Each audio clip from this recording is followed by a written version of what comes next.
Hello students, welcome to my channel. This is Roshan sir max.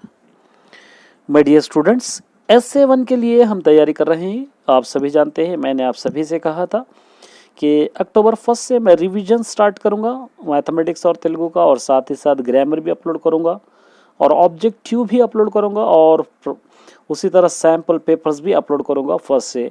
लेकिन कुछ और answers जो इम्पोर्टेंट है, आप सभी जानते हैं कि रीडर से नहीं बल्कि कहीं से, लेसन से, कहीं से भी पूछ लेता है, कहीं से भी पूछ जाएगा।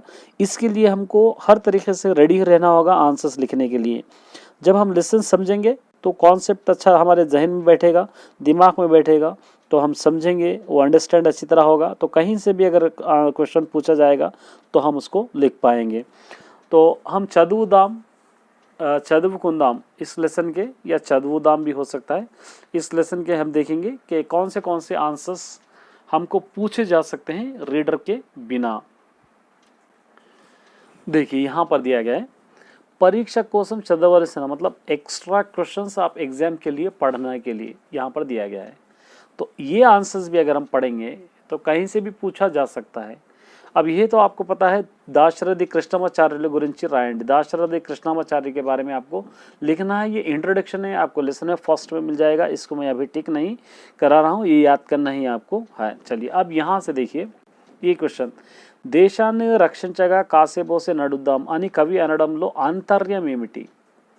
ये जो लेसन लिखे हुए पोएट देश को बचाएंगे और सूझबूझ कर चलेंगे, ये हमको पोएट, ये जो लेसन लिखे वो पोएट कहने का रीज़न क्या है, कहने का मतलब क्या है, वो हमको समझाना है। देखिए पै वाक्यमुलो, ऊपर के ये वर्ड में क्वेश्चन में कासेबोसे अने पदम की, कासेबोसे इस वर्ड का कवि आंतर्यम माने पोएट की मीनिंग तेलुपुतुंदी, माने पोएट आंतर्यम मतलब उनकी अंदर की चाहत, पोएट की अंदर की जो चाहत है, जो देश पर है, जो देश के बारे में है, उसके बारे में बतलाती है। ముందుగా ఈ పదం అర్థం చూస్తే इसका मीनिंग अगर देखेंगे तो ఇది మన भारतीय स्त्री वस्त्र संप्रदायाన్ని తెలుపుతుంది। इसका असल मतलब क्या है कि ये हमारे हिंदुस्तानी स्त्री के कपड़ों के कल्चर को बतलाता है। పూర్వం पहले ఇప్పటికీ కొన్ని చోట్ల స్త్రీలు గోచిపెట్టి చీర కట్టుకునే విధం ఉంది। अभी भी अगर आप देखेंगे कुछ स्टेट ऐसे हैं जहाँ पर धोती की तरह साड़ी बनते हैं, वो कल्चर अभी तक चलता हुआ आ रहा है। ఇలా గోచిపెట్టి కట్టుకోవడాన్ని కాసేబోసి కట్టుకోవడం అని ప్రసిద్ధి। जिस तरह वो लोग धोती बनते हैं उसको कासेबेसी साड़ी बांधना भी कहते हैं, ये बहुत मशहूर है। నడుం బిగించి కట్టుకోవడం దీని విధానం, और कमर के गोल टाइट बनना इसका तरीका है। कवि ఈ భావం గ్రహించి దేశాన్ని రక్షించడానికి ప్రతి ఒక్కరూ నడుం బిగించాలి అంటే దీక్ష పట్టాలి అని చెప్పదలుచుకున్నాను। मतलब क्या है, ये लेसन का मतलब क्या है, यहाँ पर क्या है, देशाన్ని रक्षिंचेगा मतलब हर कोई, जिस तरह कमर पर हम बेल्ट बांधते हैं या कोई चीज़ बांधते हैं, उसी तरह देश की रक्षा के लिए, देश को बचाने के लिए हर कोई अपनी कमर कसना चाहिए, अपने कमर को बांध लेना चाहिए बोलकर इस लेसन में पोएट समझाने का मतलब है। ये अच्छी तरह इस तरह इसका मीनिंग, ठीक है।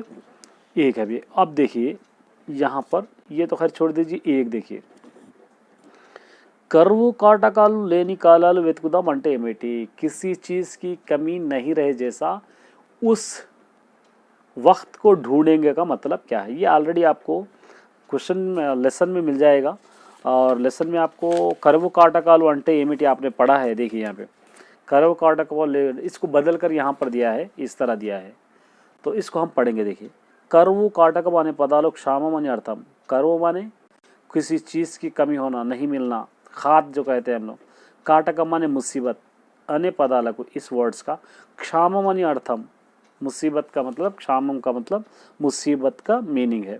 अंटे मतलब पंटलु पंडका, कमी कम महसूस होगी, फसलें नहीं होंगे, तिनडाने की तिंडी लेनी स्थिति, खाने के लिए खाना भी मैसर नहीं है, ऐसी मजबूरी।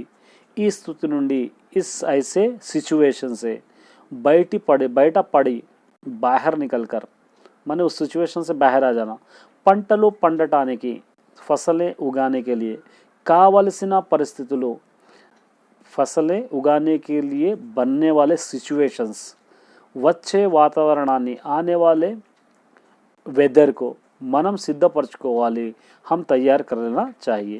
అలాంటి పూర్వపు వైభవ రోజుల కోసం उसी तरह पिछले खुशनसीबी हंसी खुशी से बिताए हुए दिनों के लिए, రోజులు माने डेज के लिए మనం ప్రయత్నించాలి, हम कोशिश करना चाहिए, कवि కోరుకుంటాను, इस तरह कवा पोएट मान रहा है। तो ये दो आपको पढ़ना है, ये एक भी आपको पढ़ना है। मतलब ये आपको रीडर में नहीं रहेंगे लेकिन आपको एग्जाम में पूछे जाएंगे।